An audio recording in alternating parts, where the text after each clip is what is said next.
How can I rejoice within the cloud of misery that has befallen me? How can I put one foot in front of the other when just getting back up on my feet is difficult enough? Well, maybe it's like dancing in the storm, finding a reason to dance with the melody that is playing that may not quite be exquisitely harmonious yet. And here, this is the mindset that must be embraced to get this right. We dance because of the storm, not in spite of it, in fact. We dance to the many tunes that are played for us. We dance maybe a bit clumsily at first and out of sync with the music to begin with, but we get up and we dance.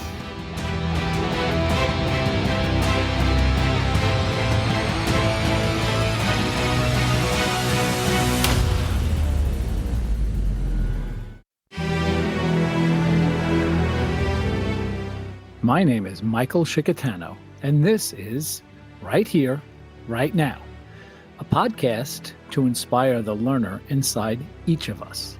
In a world that is full of so much information, we will help find and package that information so that you can use it in your lives every day in practical ways. And in each episode, we will remind you of the importance of being present and mindful of your daily thoughts, actions, and interactions. It is truly the most vital step to learning and growth, being mindful and present right here, right now, to take on life's challenges and turn them into life's lessons. So come on this venture with us, a new beginning, a new journey that starts right here, right now.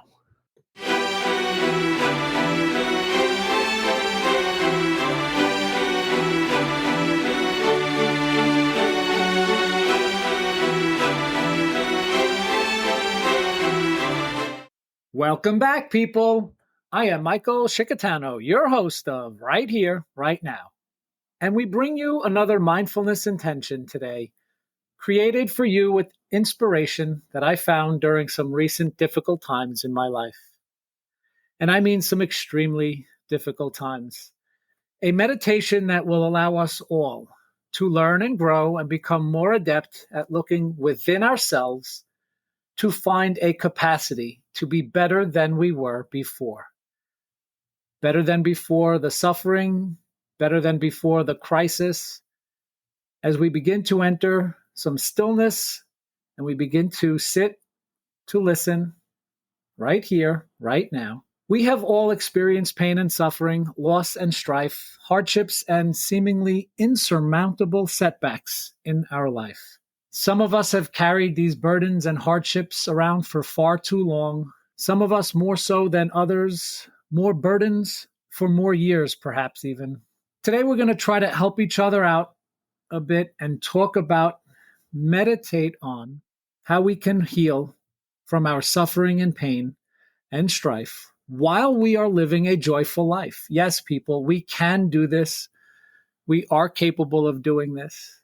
We will be doing this. We can benefit from this practice if we notice its impact and that doing both, healing and thriving and joyfully existing while we may be hurting and in pain with some amount of suffering, is the point of a well-lived life here. It is perhaps the key to living a fully experienced and engaged life. It really shouldn't be either or when it comes to this. It ought to be, it must be both and thinking and living and striving here. What am I even talking about? Plainly, I'd like to hypothesize, I've been pondering on it, I'd like to proclaim even, that we can heal joyfully while we are suffering. In the midst of some serious strife we can endure, we must do this together. Some of the inspiration for this insight that I'm sharing with each of you right here, right now, came from some of the wonderful insights in the book Inciting Joy, where Ross Gay imparts on his readers. My hunch is that joy, emerging from our common sorrow, which does not necessarily mean we have the same sorrows, but that we, in common sorrow, might draw us together. And that's the profound thing about joy and sorrow. And when we experience those things together, it really brings people together. And I think that's something that we miss along the way. We, I think, wallow too much in the suffering and the pain. We don't realize that joy is a little bit more powerful when we are suffering. And then I was looking for more wisdom and insight and looked toward young Pueblo, who writes such simple yet profound pieces. And he helps us on our journey to healing. And he writes, hurts travel through time from one person to another. This unwanted heaviness moves from the past into the present and then into the future. One of the most heroic things anyone can do is break the line of hurt. When people heal themselves, they stop the hurt from multiplying, and their relationships become healthier. When people heal themselves, they also heal the future. And that's really powerful stuff. And some more insights from Thich Nhat Hanh. If you can recognize and accept your pain without running away from it, you will discover that although pain is there, joy can also be there at the same time. But the true inspiration for this episode came when I received a healing message from a wonderful friend that came to me when I most needed to see and hear and feel this exact message. This message of how we can heal, how we ought to heal, how we can heal more mindfully. This message came to me when it was easy for me to potentially go down a dark path with very little light peering in to help shine the way on my journey of healing.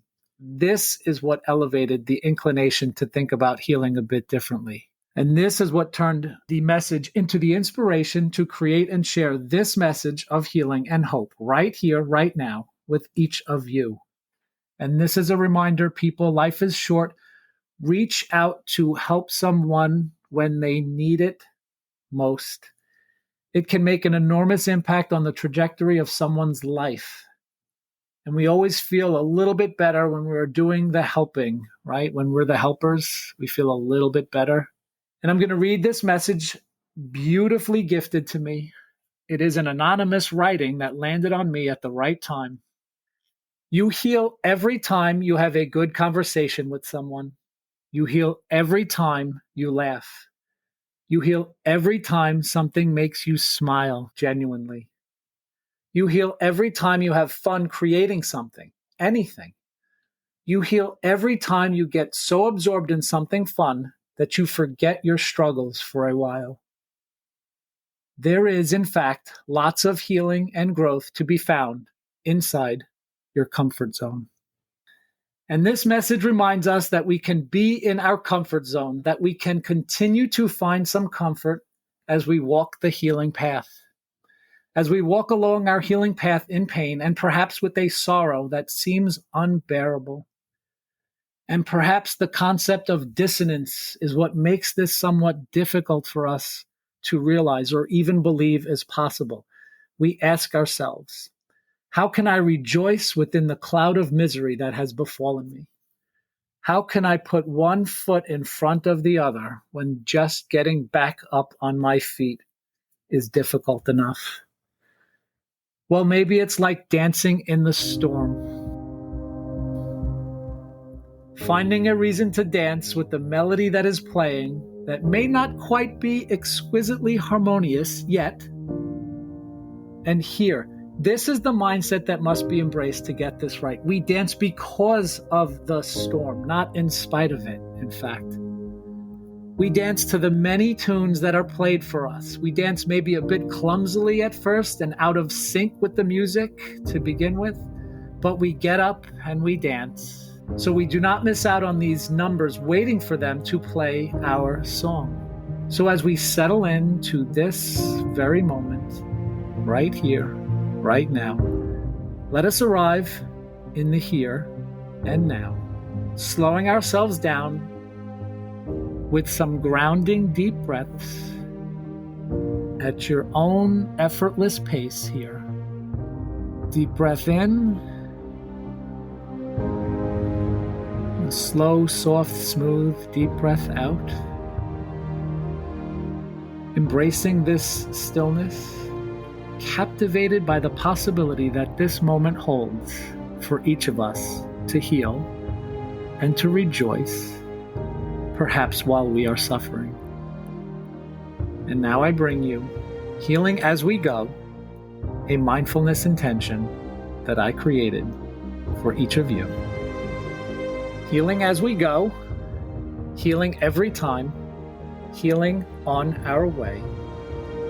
Will I ever be healed, a finished state, or am I preparing to continuously be healing on my way? Is this a matter of how we look to move on, or how we attempt to work on healing as we go? Is it possible for the healing to take place in a particular moment, or only with time when we are cultivating our opportunities for healing? What does our heart search for, long for, in this journey to being better, or at least on a path to being more okay? How can I prevent the healing from turning vengeful, lest that be the poison that only I will taste? How can I stand up and look in a new direction with a new outlook and a new intention? Will my heart and soul grant my body the blessing to be able to put one foot in front of the other? Have I experienced my hidden emotions to contemplate the gravity of my pain, opening me up for this awareness? Will I be able to accept enough of this pain, perhaps cherish its message, to be more open to the joys that I know will come? Have I considered the impermanence of what I am experiencing and enduring in this moment? The fleetingness of each emotion, the transient nature of this process, the ephemeral journey to healing as we go, the hurt that will turn to strength, the pain that will turn to pleasure, the angst that will turn to stillness, the vengeance that will turn to softness, the misfortune that will turn to opportunity, the despair that will turn to hope. These transformations and transitions take exertion and effort and a mindful approach to our pain and our pleasure, our suffering and the journey to healing, our dancing and our call to kindness. We must pick ourselves up and heal the future, healing as we go. Go forward, go valiantly, go courageously, go quietly, go skillfully, go mindfully, go patiently, go helpfully, go hopefully, go gently, go joyfully, go heroically. We are on our way to healing. Be present, healing every time, right here.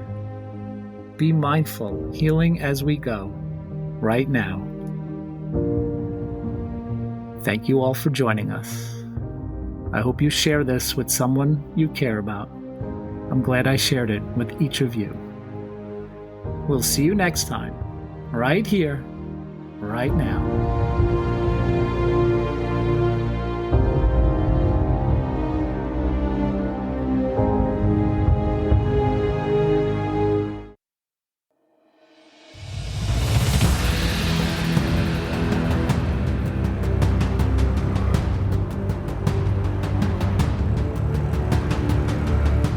Thank you for joining us. We'll see you next time, right here, right now.